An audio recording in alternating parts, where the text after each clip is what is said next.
Hi guys. सो आज का जो वीडियो है इसमें हम करने वाले हैं हैव और गेट एज कॉजेटिव वर्ब्स। अब अगर मैं डेफिनेशन बोलूँ, कॉज का मतलब क्या होता है? किसी चीज़ का कारण या किसी चीज़ को करवाना।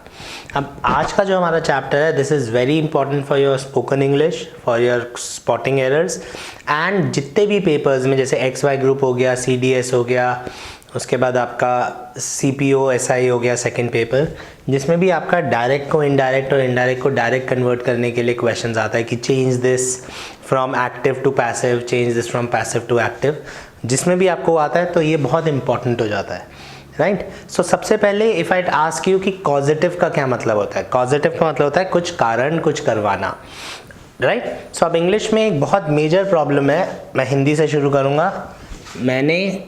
मैंने यहाँ दो सेंटेंस लिखे हैं, खाना बनाया और खाना बनवाया। अब हमारे को क्या ध्यान रखना है कि इंग्लिश में we do not have a verb जहाँ पे कि आप किसी से कोई काम करवा सको, like it happens in Hindi. तो हिंदी हमारे लिए बहुत सिंपल हो जाता है, आपने खुद किया तो बनाया, खुद किसी से करवाया तो बनवाया। बट एग्जाम्स में क्या होगा कि वो आई कुक्ड लंच को इस जगह लिख देंगे। मैं अभी इसको फिल नहीं कर रहा हूँ, this is for you guys to make. आप मुझे कमेंट्स में इसका आंसर बताओगे आफ्टर फिनिशिंग द वीडियो। आप आई थिंक आपको समझ में आ जाना चाहिए कि ये कैसे बनेगा। अब होता क्या है, मैंने बोला मैंने बाइक रिपेयर करवाई, तो आएगा आई रिपेयर्ड माई बाइक। अब जैसे ही मैंने बोला आई रिपेयर्ड माई बाइक और एग्जामिनर ये कहना चाहता था कि मैंने बाइक रिपेयर करवाई, तो क्या ये ठीक है? तो ये बिल्कुल गलत है। क्यों? क्योंकि अगर फर्स्ट वर्ड के बाद इसके बाद वर्ब आता है तो इसका मतलब है आपने बाइक रिपेयर करी, आपने बाइक रिपेयर करवाई नहीं, आपने बाइक रिपेयर करी। अब अगर एग्जामिनर ने मैंने बाइक रिपेयर करवाई में आई रिपेयर्ड माई बाइक लिख दिया तो ये क्वेश्चन गलत हो जाएगा। Same as with spoken English, मैं बहुत सारे स्टूडेंट्स को देखता हूँ कि ये वाला पोर्शन उनकी इंग्लिश से मिसिंग होता है। और अगर आप हिंदी में देखेंगे तो ये बहुत ज़्यादा यूज़ होता है। मैंने ये काम करवाया, मैंने आज एडमिशन करवाया, कपड़े धुलवाए, खाना बनवाया, बाइक ठीक करवाई एंड सो ऑन, राइट। सो जब भी आप कुछ करवा रहे हैं आप नॉर्मल सेंटेंस नहीं बना सकते। पॉइंट 1, अगर आपने नॉर्मल सेंटेंस बनाया तो इसका मतलब हो जाएगा आपने वो काम किया, आपने वो काम करवाया नहीं, राइट। अब इस चीज़ के लिए हमारे को इसमें मूव करना पड़ता है। तो जब भी आप कुछ काम करवा रहे हैं या तो आप हैव लगाएंगे या आप गेट लगाएंगे, या एग्जामिनर को हैव और गेट लगाना पड़ेगा। और यहीं पे मेरा क्वेश्चन गलत हो जाएगा जब मैं स्पॉटिंग एरर्स की बात करूँगा। सो हमारा सेंटेंस क्या बनता है? हैव समथिंग डन या फिर gate something done. So have something done, gate something done, इसका मतलब होता है कुछ काम करवाया।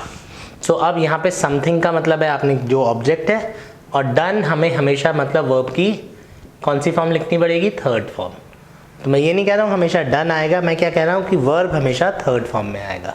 सो आई रिपेयर्ड माई बाइक का मतलब हो गया मैंने बाइक ठीक करी, करवाई बोलना है तो आई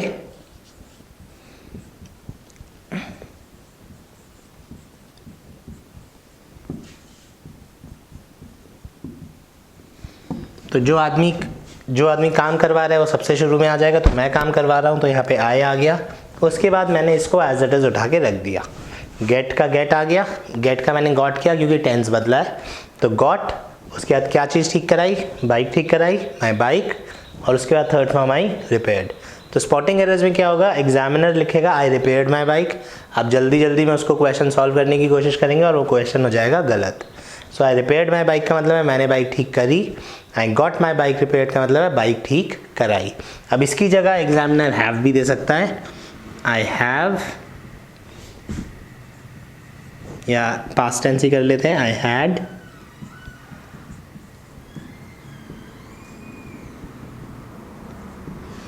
आई हैड माई बाइक रिपेयर्ड। तो I got my bike repaired, had my bike repaired, कुछ भी लिखता है एग्जामिनर, हमारा क्वेश्चन ठीक है। आई रिपेयर्ड माई बाइक लिखता है तो क्वेश्चन गलत हो जाएगा। क्यों?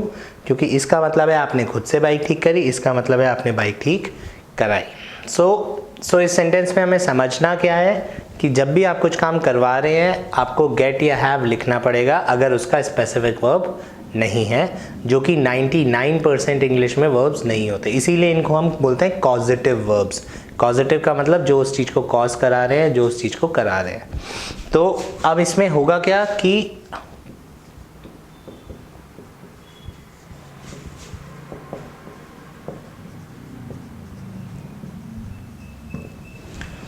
मैंने वापस गेट लिख दिया। अब जब हम टेंसेस की बात करते हैं तो इसमें जो टेंसेस होंगे ये बिल्कुल फिक्स्ड है, ये हमेशा थर्ड फॉर्म रहेगी, ये समथिंग, राइट। यहाँ पे जो चेंज होगा वो केवल गेट में होगा।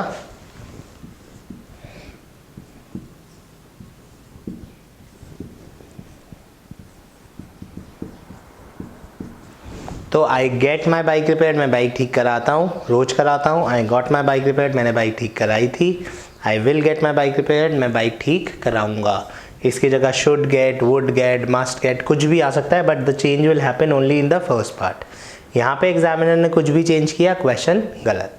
तो दूसरी काइंड ऑफ एरर हो गई कि हमें जब भी कुछ करवाया बोलना है तो हमारा जो चेंज होगा वो केवल फर्स्ट पार्ट में होगा, इधर हम इसको टच नहीं कर सकते, right.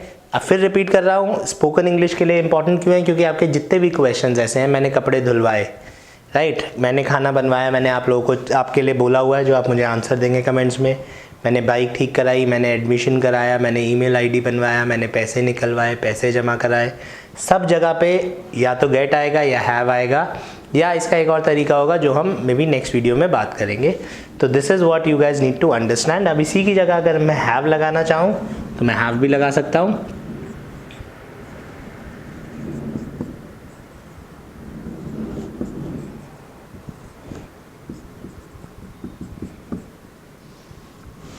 So I have my bike repaired, I had my bike repaired और I will have my bike repaired।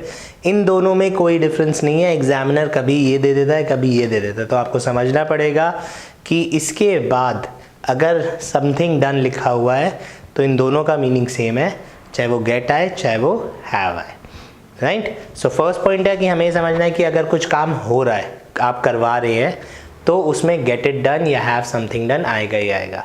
ये पैसिव स्पीच में कैसे इंपॉर्टेंट होता है, ये सेम एग्जाम्पल हमें पैसिव स्पीच में करना पड़ेगा। इसके जो ऑप्शंस होते हैं वो थोड़े से इंपॉर्टेंट हो जाते हैं, एंड आई होप ये समझ आ गया होगा। मैं आपको 2-3 क्वेश्चंस करा दे रहा हूँ, फिर आप उस वाले का आंसर मेरे को देंगे।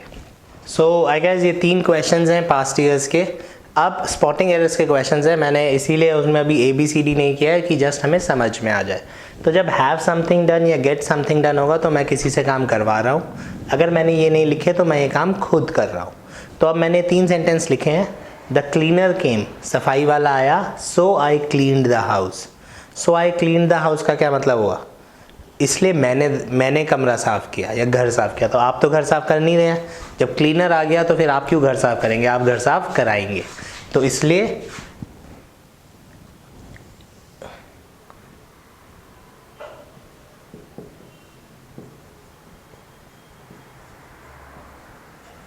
I got the house cleaned, right. So clean the house गलत हो गया, तो आपने क्या करना है, आई के बाद बिल्कुल टच नहीं करना है, get something done. So I got the house cleaned. Second question की बात करते हैं, I repaired the bike by the mechanic. Again अगर मैंने बाय द मैकेनिक लिख दिया तो आप थोड़ा ना रिपेयर कर रहे हैं, मैकेनिक रिपेयर कर रहा है, और यहाँ पे मैंने दिया है, तो इसका क्या मतलब है, मैंने बाइक ठीक करी मैकेनिक के द्वारा। तो आप तो ठीक कर नहीं रहे हैं, आपने ठीक करवाई तो वापस हैव या गेट ले आएंगे, तो क्या गलत हो जाएगा, ये वाला पोर्शन हो गया रॉन्ग, राइट। तीसरे क्वेश्चन की बात करते हैं, मेरे दोस्त ने अपने बच्चों का ध्यान रखा। अब और कोई है ध्यान रखने वाला, नहीं मेंशन्ड है, तो ये बिल्कुल ठीक हो सकता है क्योंकि आपका दोस्त जो है आपके अपने बच्चों का ध्यान रख रहा है, क्योंकि यहाँ पे एग्जामिनर ने हमें हिंट नहीं दी कि उसने ध्यान रखवाया। इन दोनों में एग्जामिनर ने हमें हिंट दे दी कि मैं खुद काम नहीं कर रहा हूँ, किसी से करवा रहा हूँ, राइट। तो this is the kind of things जो हमें सोच के रखनी है और हमें ध्यान रखना है, एंड क्वेश्चन सॉल्व हो जाएगा। चलिए, thank you guys. Thanks for watching the video. If you found this video helpful, press the like button, subscribe to our channel and ring that bell icon so that you can get notified every time we upload a new lesson.